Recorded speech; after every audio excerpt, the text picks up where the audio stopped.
BLS Conclusion. La décision d'être un bon leader et un bon suiveur est souvent une question de vie ou de mort. Nous avons été pris en otage par Satan et sommes désespérément piégés par le péché. Il existe de nombreux dirigeants dans ce monde qui offrent santé, richesse et bonheur, mais seul Jésus-Christ peut nous libérer de l'esclavage du péché et entrer dans une relation personnelle avec Dieu Tout-Puissant. N'attendez pas qu'il soit trop tard. Devenez membre de la chaîne Today et bénéficiez de réconfort et de soutien dans les moments difficiles. Cliquez sur le lien dans la description de la vidéo. Mardi 9 avril 2024 page 3 Une raison pour le renoncement à soi.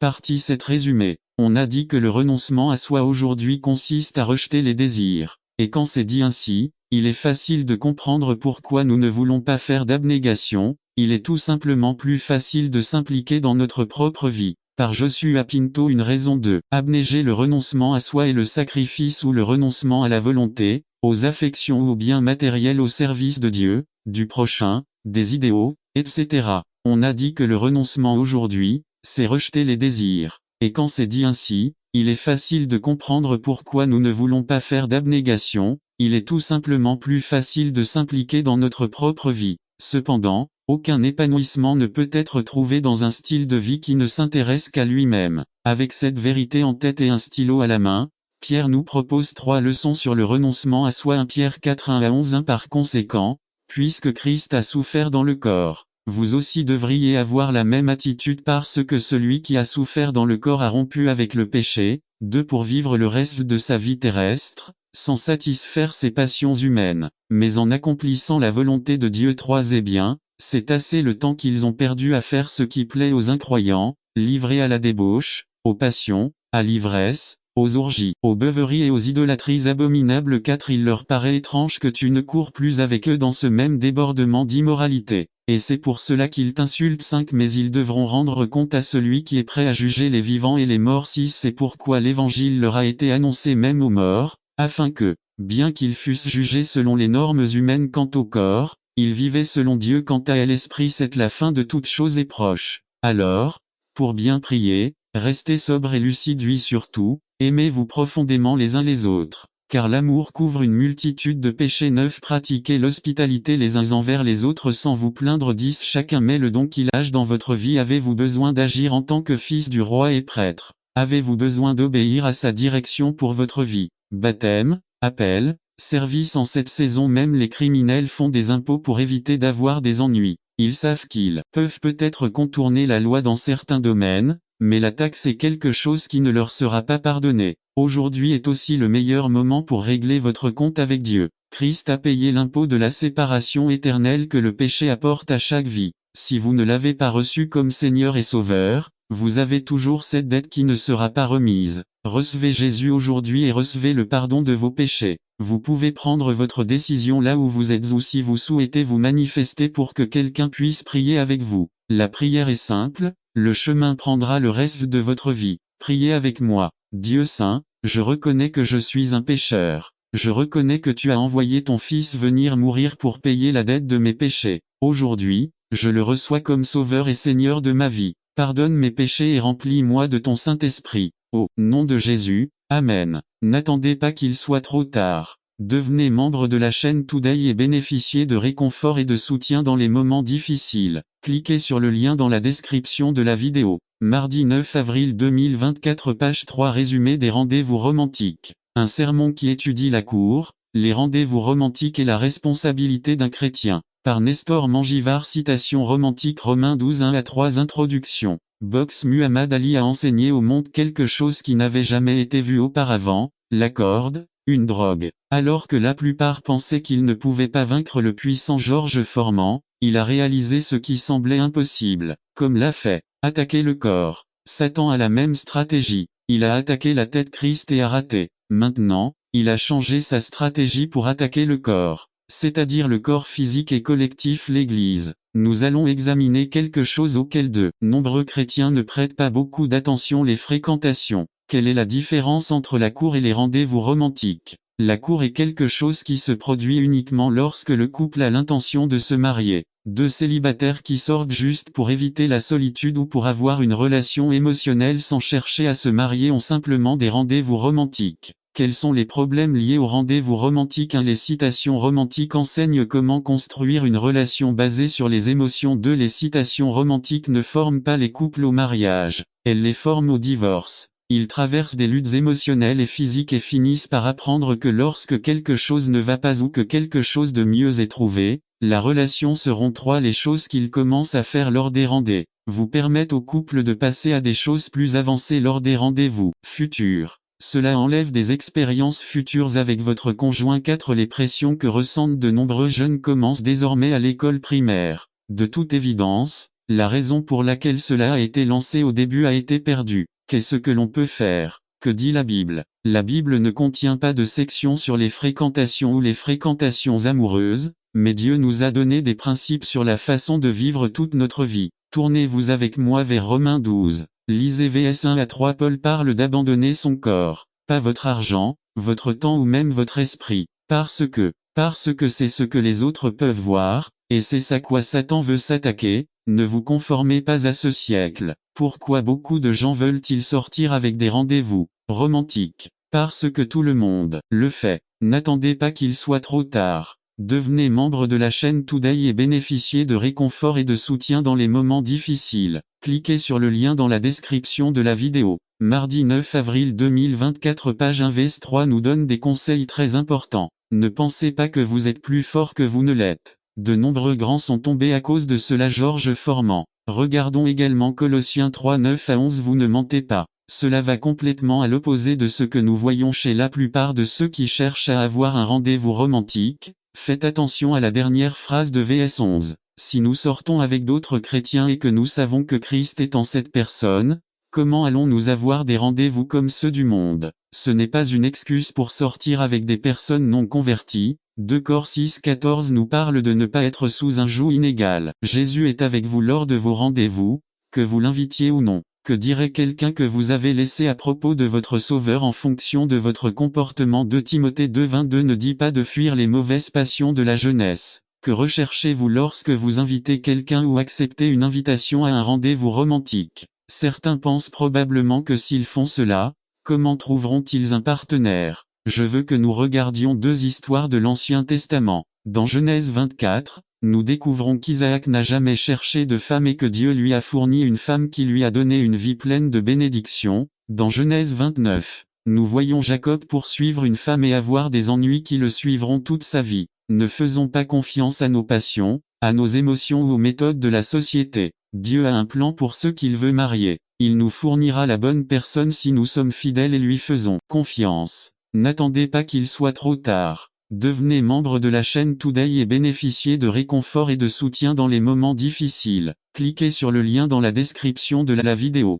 Mardi 9 avril 2024. Page 2. 3 grands exemples résumés. Nous devons vivre une vie 100% dédiée au Christ et à ses desseins. Par Brian Smith. Église biblique de la nouvelle naissance. Brian Smith. 9 mars 2003. 3 grands exemples. Philippiens 2 19 à 33 grands exemples. Introduction. Nous avons tous des idoles, pour ainsi dire. Quand j'étais plus jeune, je voulais être un grand basketteur comme Michael Jordan. D'autres voulaient sûrement jouer au football comme Hugo Sanchez. Chacun de nous connaît des personnes que nous admirons énormément. De l'Épître chapitre 2, ce qu'il a déjà dit de la langue, avec sa capacité de détruire ou de construire, et ce qu'il va dire des relations entre frères de même foi au chapitre 4, la paix est une nécessité vitale caractéristique. Dès la 3e caractéristique de la série des adjectifs qualificatifs est définie par la manière réfléchie avec laquelle le sage se rapporte aux autres. Cela dit, la sagesse qui vient d'en haut est d'abord pure, donc il est paisible, tolérant. 1. Vous souvenez-vous de la semaine dernière lorsque nous avons analysé le concept de zèle 3.14. Vous souvenez-vous de la différence entre le zèle positif et le zèle négatif. Rappelez-vous comment le zèle négatif peut posséder des expressions de sainteté pour apparaître comme un zèle positif, mais dans le processus, il apporte avec lui une trace d'amertume un zèle qui prétend être saint, mais qui est intolérant, inconsidéré, non doux, agressif, qui divise. Cela ne peut pas être un zèle positif, cela appartient à une fausse sagesse. 3. Cette caractéristique de la vraie sagesse va de pair avec celle-ci. Elle est modeste, ou, comme son sens originel, elle est soumise au paître. N'attendez pas qu'il soit trop tard. Devenez membre de la chaîne Today et bénéficiez de réconfort et de soutien dans les moments difficiles. Cliquez sur le lien dans la description de la vidéo mardi 9 avril 2024 page 2-4. Ce concept caractérise une personne qui reste ouverte à la raison, par opposition à la personne qui est martelée dans sa position et même les preuves ne la convainquent pas. Ne me donnez pas les faits, mon esprit s'est déjà fait. La caractéristique qui plaît beaucoup à Santiago, puisqu'il en a déjà beaucoup parlé dans les 3 chapitres précédents, est la miséricorde. Plein de miséricorde et de bons fruits. Dans des études précédentes Jacques 1,27 à 2,26, nous avons vu à quel point sont miséricordieux ceux qui prennent soin des personnes économiquement défavorisées. Les bons fruits sont les actes de bonté manifestés envers ces personnes le mot Hello, traduit par miséricorde dans Jacques 3,17, implique la miséricorde envers quelqu'un qui est en grave difficulté, même si cette personne s'est empêtrée dans une situation difficile. 3. Il est intéressant de noter, et Jésus et Jacques étaient sûrement conscients de ce concept, que dans le monde gréco-romain dans lequel Jésus et Jacques vivaient, la miséricorde n'était manifestée qu'à ceux qui souffraient injustement. 4. Dans le judaïsme, quelqu'un qui souffrait de privation, de maladie, de défauts physiques, etc., l'était à cause de son propre péché. Une telle personne n'était pas digne d'aide ou d'assistance. S'il désobéit, il devra en subir les conséquences. Apprendre. Il a eu des ennuis, laissez-le s'en sortir tout seul. Sinon, laissez-le souffrir. 5. Un jour, Jésus vit un homme aveugle de naissance. Les disciples savaient que Jésus le guérirait. Ils lui demandent, « Seigneur, qui a péché, cet homme ou ses parents ?» Autrement dit, si ce sont ses parents qui savent s'il doit être guéri, mais si son état était dû à son propre péché, il ne mérite pas la guérison. Voir Jean 9 1 à 4 6. La miséricorde pour Jésus et Jacques est la capacité d'aller aider sans demander ni remettre en question la raison de la situation. Ni Jésus ni Jacques ne soutiendraient l'idée d'aider uniquement ceux qui souffrent injustement. 7. La miséricorde est une vertu du sage. C'est une caractéristique dans laquelle la miséricorde s'étend même à ceux qui n'en sont pas dignes, même si la personne qui a besoin de moi souffre du sida, ou si elle a fait faillite, s'est écrasée parce qu'elle était ivre, est allée en prison pour trafic de drogue, tout cela à cause de ses propres actions irresponsables. 8. C'est dans ce contexte que Jésus a dit, « Bienheureux les miséricordieux car ils obtiendront miséricorde » Matthieu 5,7.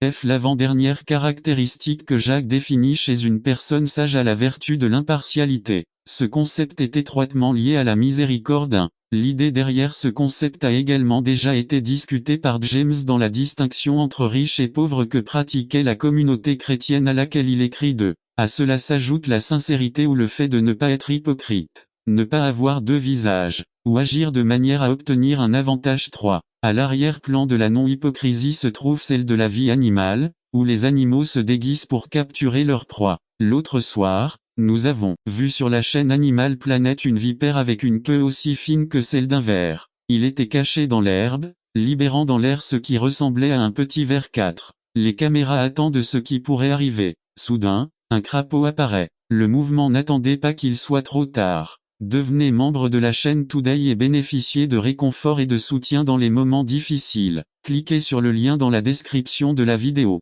Mar 9 avril 2024 page 3 vers la tire. On se rapproche petit à petit. Soudain, le crapaud saute pour attraper sa proie, mais au lieu d'un ver, saz, il le mange. L'expression ultime de l'hypocrisie. Conclusion. Même si Jacques a terminé sa liste des 7 caractéristiques de la vraie sagesse, il n'a pas terminé son argumentation. En 3.18, il reprend l'une des vertus mentionnées précédemment et met un accent particulier, la paix. 1. La raison pour laquelle il fait cela est évidente. Tout au long du chapitre 3 et dans une grande partie du chapitre 4, Santiago s'inquiète de la souvent nous méprisons la parole de Dieu et nous ne profitons pas de toutes les occasions qu'il nous a données pour l'étudier. De plus, nous nous asseyons avec les méchants qui subissent leur mauvaise influence, trop boire avec nos amis ou bavarder avec nos amis. La vérité est que si cela ne tenait qu'à nous, nous n'atteindrions jamais l'objectif. Eh bien, lorsque la Bible parle de nos transgressions, elle parle de la voie du Seigneur, de la façon dont nous transgressons, c'est-à-dire que nous nous écartons quotidiennement du bon chemin, et à cause de ces déviations, de ces transgressions, nous méritons le châtiment de Dieu en enfer. Mais Christ est venu pour nous donner le chemin du ciel, ou plutôt pour être notre chemin vers le ciel, car avec sa vie parfaite et sa mort innocente sur la croix, il a remporté le prix pour nous. Par conséquent, nous n'avons pas besoin de parcourir le chemin du Seigneur pour atteindre le ciel, car le Christ chemin, avec sa grâce immense et sa main puissante, va nous y conduire, sans notre mérite, sans que nous fassions quoi que ce soit pour le mériter. Comme le dit saint Paul, le salaire du péché, c'est la mort, mais le don gratuit de Dieu, c'est la vie éternelle en Jésus-Christ. N'attendez pas qu'il soit trop tard. Devenez membre de la chaîne Today et bénéficiez de réconfort et de soutien dans les moments difficiles. Cliquez sur le lien dans la description de la vidéo. Mercredi 10 avril 2024. Page 1. Notre Seigneur. La vie éternelle est un don, que Dieu nous fait dans son pur amour. Et puis cela vaut la peine de se demander, si nous avons déjà gagné le ciel, pourquoi suivre le chemin du Seigneur avec toutes ses difficultés, un chemin qui ne semble pas si amusant. Il s'agit avant tout de remercier notre Dieu qui nous a tout donné. Saint Jean a écrit que nous l'aimons parce qu'il nous a aimés le premier, et Saint Paul nous encourage à offrir notre corps, notre vie, comme un sacrifice vivant, saint et agréable à Dieu pour le remercier de ses miséricordes. Et nous avons la promesse de Dieu que suivre son chemin nous apportera le vrai bonheur. Le premier verset du texte dit, « Bienheureux l'homme ». Le mot hébreu pour bienheureux signifie littéralement heureux. Heureux l'homme qui suit la voie du Seigneur. Lorsque le diable nous présente le chemin de marcher avec d'autres femmes ou d'autres hommes, de tromper notre partenaire, ou le chemin de se saouler, ou le chemin de dormir le dimanche matin au lieu d'aller à l'église, il le présente comme quelque chose que cela nous donnera du bonheur, quelque chose de plus amusant que la voie du Seigneur. Mais c'est un mensonge, ceux qui ont parcouru ces chemins savent le contraire. Ils ressentent de la culpabilité, ils ressentent les inquiétudes, ils connaissent les problèmes qui découlent de leurs péchés. Mais la voie du Seigneur nous donnera le vrai bonheur. En marchant sur son chemin, nous obtenons le vrai bonheur qui vient du pardon des péchés. Nous avons le bonheur d'être libérés de la mort et de l'esclavage du péché. Nous avons le bonheur de vivre avec Dieu au ciel pour toujours et qu'il gardera nos pas pendant que nous traverserons ce monde de danger et de péché. C'est notre motivation pour suivre le chemin du Seigneur, remercier Dieu pour tout ce qu'il nous a donné. Et puisque nous avons la bonne motivation, voyons ici dans le psaume 1 en quoi consiste ce chemin de, suite à ce qu'il nous dit dans son verset verbal, l'un des psaumes dit, « Bienheureux heureux l'homme qui ne marche pas dans le conseil des méchants, qui ne s'arrête pas sur le chemin des pécheurs, et qui ne s'assied pas à la place des moqueurs. » Ici, Dieu nous avertit de ne pas laisser le péché pénétrer dans nos vies. Le dicton bien connu dit, « Dis-moi avec qui tu es et je te dirai qui tu es ». Nous devons faire attention aux influences dans nos vies. La vérité est qu'il existe des tentations partout, dont beaucoup ne peuvent être évitées. Chaque coin de rue a un kiosque à journaux vendant de la pornographie, il y a des tentations de télévision et de cinéma, il y a une cantine à presque chaque coin de rue. Et donc, avec toutes ces tentations auxquelles nous sommes confrontés involontairement chaque jour, pourquoi sortir avec des amis dont vous savez qu'ils voudront vous emmener dans un bar pour vous saouler ou qui voudront vous emmener danser sur une table? Pourquoi sortir avec des dames dont vous savez qu'elles vous inciteront à bavarder et à dire du mal des autres? Pourquoi sortir avec un garçon ou une fille qui va vous tenter d'avoir des relations sexuelles avant le mariage? Mes frères, soyez prudents. Le diable est très rusé. C'est comme un chien féroce enchaîné. Il ne peut pas nous faire de mal si nous ne nous approchons pas de lui. Mais étant très malin, il cache une partie de sa chaîne afin que si une personne s'approche pour voir à quelle distance elle peut s'approcher, elle puisse soudainement l'attaquer. En d'autres termes, si nous disons « je ne pêche pas en fréquentant ces gens », si nous nous rapprochons de la ligne, voyant à quel point nous pouvons nous rapprocher de la ligne du péché sans péché, nous pouvons soudainement tomber dans la tentation. Et le diable nous possède. Non, évitons la tentation. Nous n'allons pas regarder des films dont nous savons qu'ils contiendront des scènes illicites. Nous ne nous associons pas à de mauvaises influences, à moins que nous n'exercions consciemment cette influence, en les aidant à marcher sur le chemin du Seigneur. Luttons contre les tentations de nos trois grands ennemis, le diable, le monde et notre nature pécheresse. Et remarquez que nous avons une arme dans ce combat. Vous souvenez-vous de la façon dont le Christ a lutté contre les tentations du diable dans le désert? Eh bien, en utilisant la parole de Dieu, le verset 2 dit, « Mais son plaisir est dans la loi du Seigneur, et il médite sa loi jour et nuit. » N'attendez pas qu'il soit trop tard. Devenez membre de la chaîne Today et bénéficiez de réconfort et de soutien dans les moments difficiles. Cliquez sur le lien dans la description de la vidéo. Mercredi 10 avril 2024, page 2. Le mot hébreu pour loi est ici Torah qui signifie littéralement enseignement. Parfois, Il est utilisé dans l'Ancien Testament pour désigner uniquement la loi de Dieu, mais à de nombreuses reprises, comme, ici, il fait référence à la parole entière de Dieu, à la loi et à l'Évangile. Pour nous qui marchons dans la voie du Seigneur, l'Évangile fait nos délices, car c'est la bonne nouvelle de ce que Christ a fait pour nous gagner le salut. Et par conséquent, la loi de Dieu fait aussi nos délices, car nous voulons obéir à ses commandements pour le remercier du salut qu'il nous donne. Jusqu'à ce que cette même parole nous donne la force d'obéir aux commandements de Dieu, elle nous donne la paix et le bonheur. Eh bien, comme nous l'avons vu la semaine dernière, il y a 168 heures dans la semaine, non. Et si la parole de Dieu est notre force et notre paix, comment pouvons-nous espérer être capables de faire face aux dangers, aux problèmes et aux tentations de notre vie quotidienne s'il y a 166 heures de tentation et de danger et seulement 1 heure ou 2 heures par semaine la parole de Dieu? Eh bien, alors que nous voyons la paix, le bonheur et la force qui nous appartiennent à travers la parole de Dieu,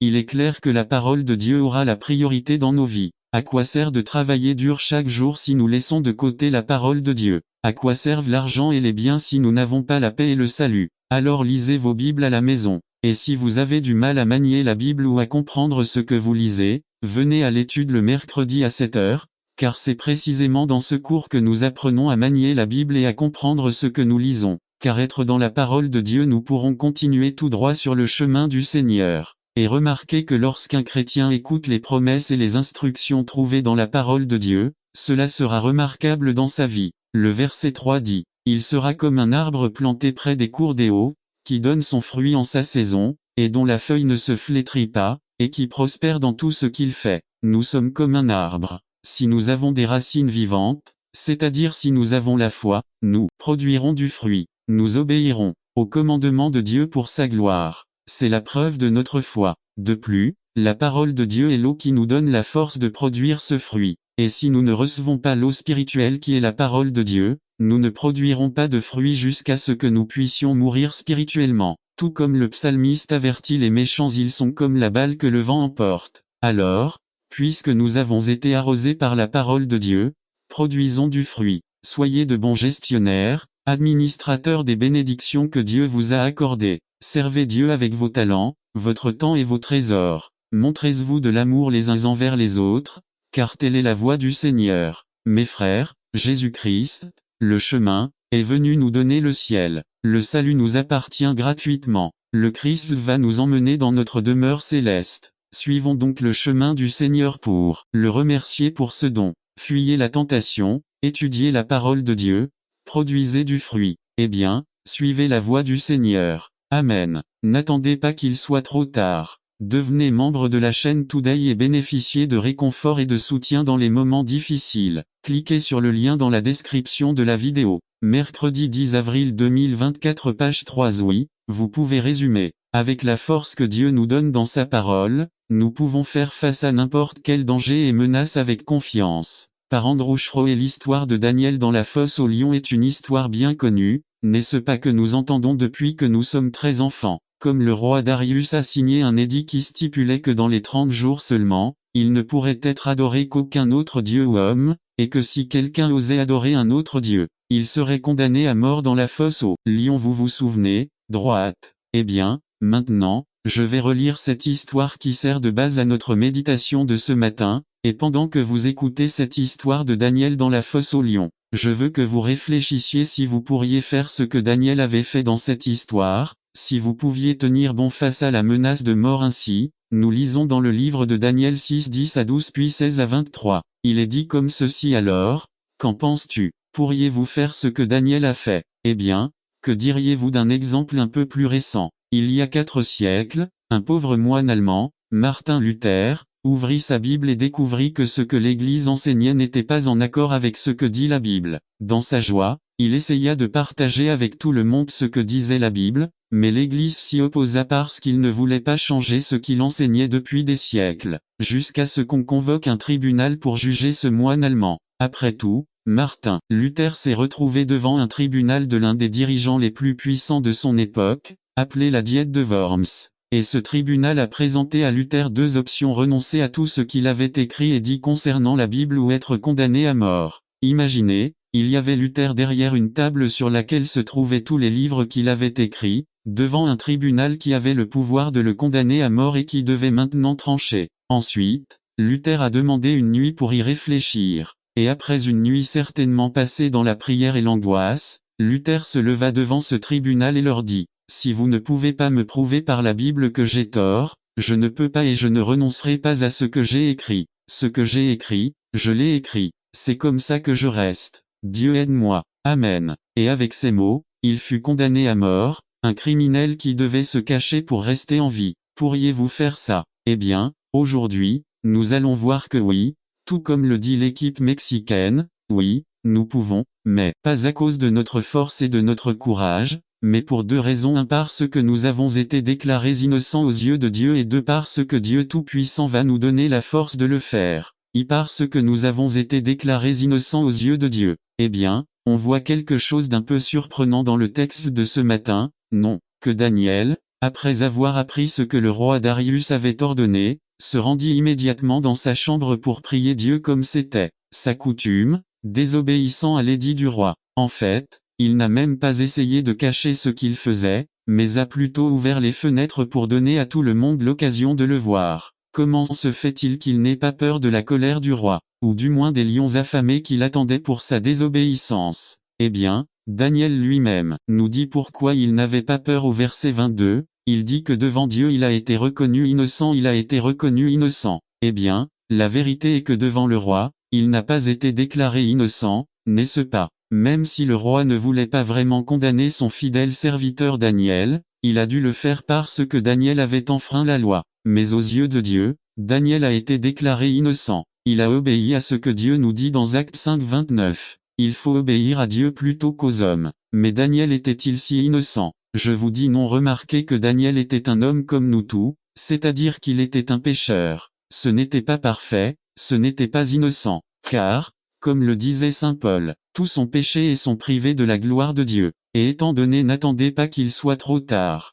Devenez membre de la chaîne Today et bénéficiez de réconfort et de soutien dans les moments difficiles. Cliquez sur le lien dans la description de la vidéo. Mercredi 10 avril 2024. Page 1. Qui était un pécheur, méritait le verdict de culpabilité devant Dieu et le châtiment éternel en enfer. Mais on voit ici qu'il a été déclaré innocent. Non, il a été déclaré innocent parce que même à l'époque de Daniel, 500 ans avant Jésus-Christ, ce que Jésus allait faire était un fait. Eh bien, le prophète Isaïe, quelques siècles avant Jésus-Christ, a écrit avec une grande certitude ce que Jésus allait faire, jusqu'à ce qu'il l'écrive comme cela aurait déjà eu lieu. Il a écrit, « Mais il était blessé pour nos transgressions, meurtri pour nos péchés, le châtiment de notre paix est tombé sur lui, et c'est par ses meurtrissures que nous avons été guéris. » Dieu a déclaré Daniel et tous les croyants de l'Ancien Testament innocents parce qu'il allait envoyer un sauveur qui allait subir le châtiment pour tous leurs péchés. Et Daniel, en faisant confiance à ce fait, a été déclaré innocent, et pour cette raison, il n'allait pas changer ce salut qu'il avait pour rien. Comme nous l'avons vu dans la deuxième lecture de ce matin, saint Paul encourage chacun à rester ferme dans la liberté avec laquelle le Christ nous a rendus libres et à ne plus être soumis au joug de l'esclavage. Daniel avait le salut et il n'allait pas l'échanger contre l'esclavage du péché et de la mort. Je n'avais vraiment pas le choix, n'est-ce pas? Pourquoi sauver la vie ici dans ce monde pour la perdre pour l'éternité? Cela n'a pas de sens, n'est-ce pas? J'imagine que Luther a également ressenti la même chose et remarqué que nous aussi, parce que nous aussi, tout comme Daniel, sommes des pécheurs. Nous pouvons voir ce fait dans n'importe lequel des 10 commandements. Par exemple, cette semaine, dans l'un de mes cours, nous avons étudié le 8e commandement: tu ne porteras pas de faux témoignages contre ton prochain. Combien de fois par semaine bavardons-nous, mentons-nous, ou du moins ne prenons-nous pas les paroles et les actions des autres de la meilleure façon possible? Nous nous mettons en colère contre eux. Nous pensons au pire de tant d'autres et remarquons que cela n'est qu'un des commandements. Par nature, nous ne sommes pas innocents, mais nous méritons le châtiment de Dieu qui est l'étang de feu, la souffrance éternelle en enfer. Mais, cependant, nous avons été déclarés innocents par Dieu, car par le sacrifice de Jésus-Christ sur la croix, Dieu nous justifie. On a beaucoup vu ce mot dans les études ces dernières semaines: justification. Vous souvenez-vous de ce que cela signifie? Que Dieu nous déclare innocents. Oui, aux yeux de Dieu nous sommes innocents, parfaits, saints, et alors nous avons le salut. Or, même la mort ne peut pas nous séparer de l'amour de Dieu qui est en Jésus-Christ notre Seigneur. et c'est pour cette raison que nous aussi pouvons rester fermes, même face à la menace de mort, parce que nous sommes innocents, nous avons le paradis. Ce fait, que nous avons déjà le salut, nous donne confiance et courage lorsque les ennemis de la foi nous attaquent, lorsque nous faisons face à des situations difficiles à cause de notre foi en Christ.